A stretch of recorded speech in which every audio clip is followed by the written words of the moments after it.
Akan berakhir pada tanggal 21 September. Sekarang progresnya sudah sekitar 80-85%. Saya melihat pekerjanya hampir 100 dan bekerja sampai jam 2 malam. Ini luar biasa. Ya, jadi terukur sekali. Nah, saudara sekalian, kalau kita ingin menyelesaikan sebuah pekerjaan, paling tidak ada istilah SMART ya, bukan SMART itu cerdas, tapi harus spesifik, kemudian A-nya itu achievable ya, lalu SMART, kemudian R-nya relevan, lalu T-nya itu time bound ya. Jadi kalau kita ingin meningkatkan standar pelayanan minimal, apa yang harus kita lakukan? Harus kita punya tujuan yang spesifik.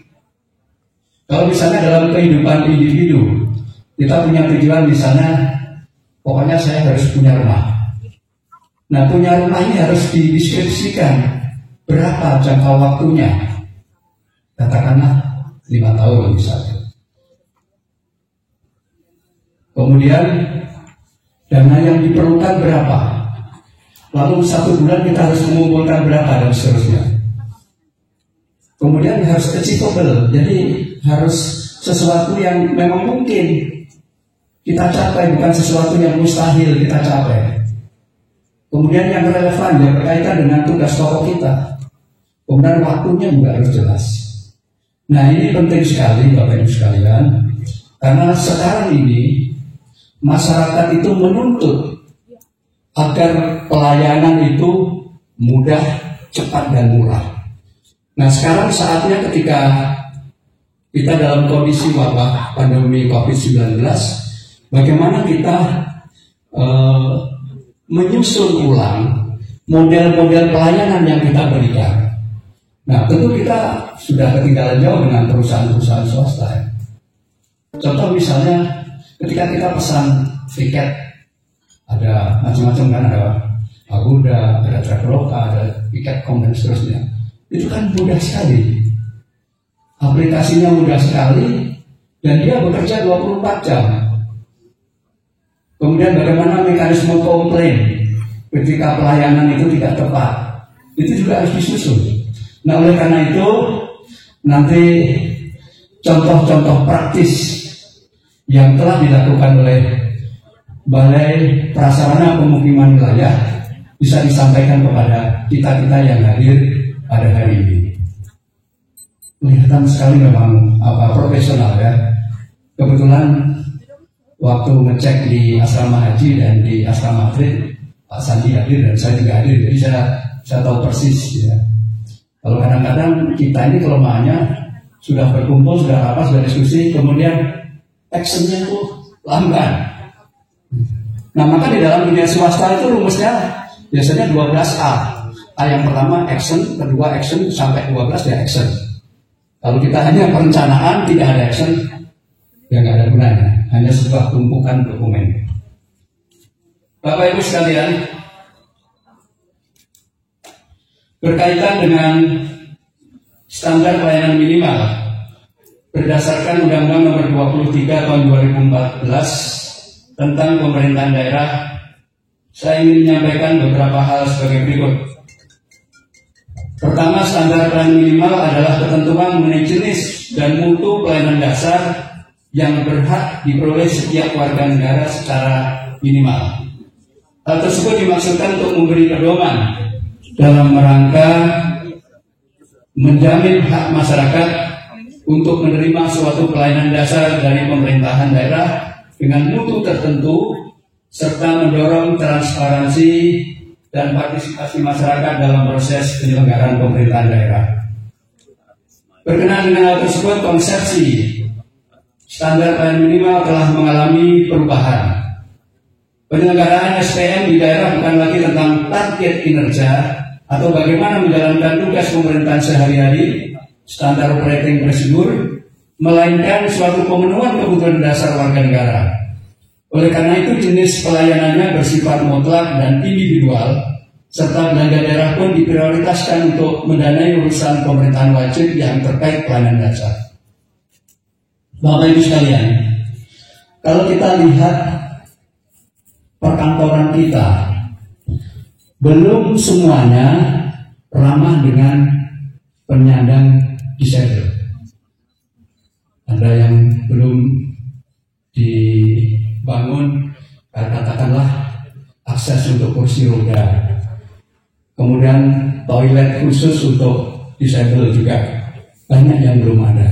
Nah, ini masing-masing SKPD mohon hal-hal yang sepertinya kecil, tapi ini penting karena juga sesuai dengan misi pemerintah Provinsi Kalimantan Timur dalam kurun waktu 5 tahun ke depan.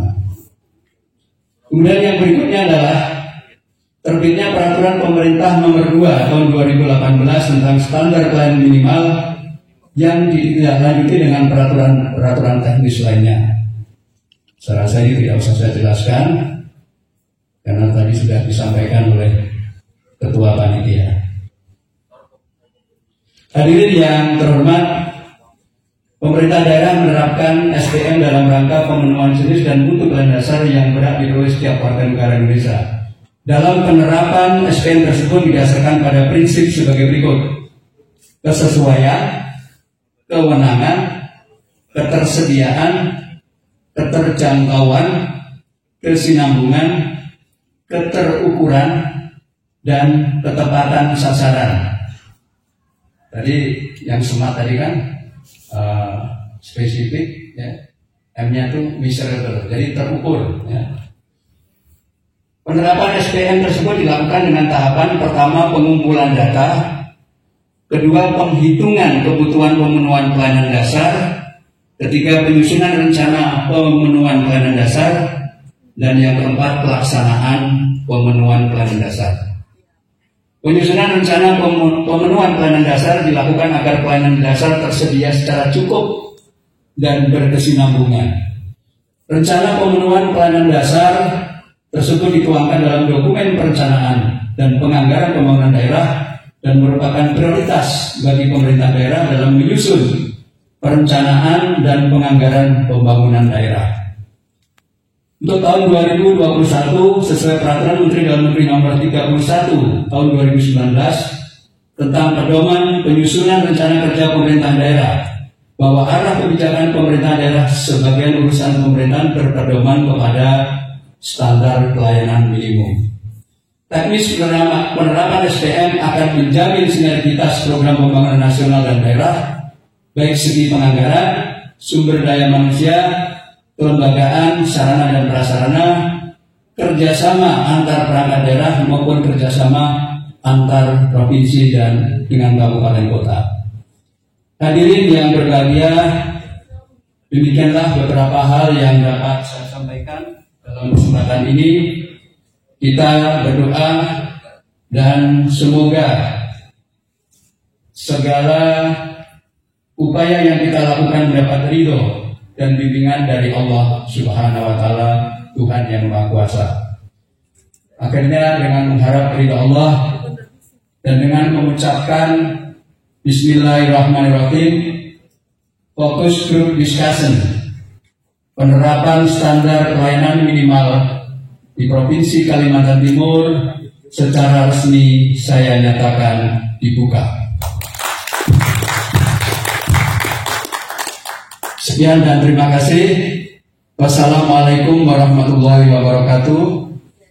Sekretaris Daerah Muhammad Syahbani, Pembina Utama.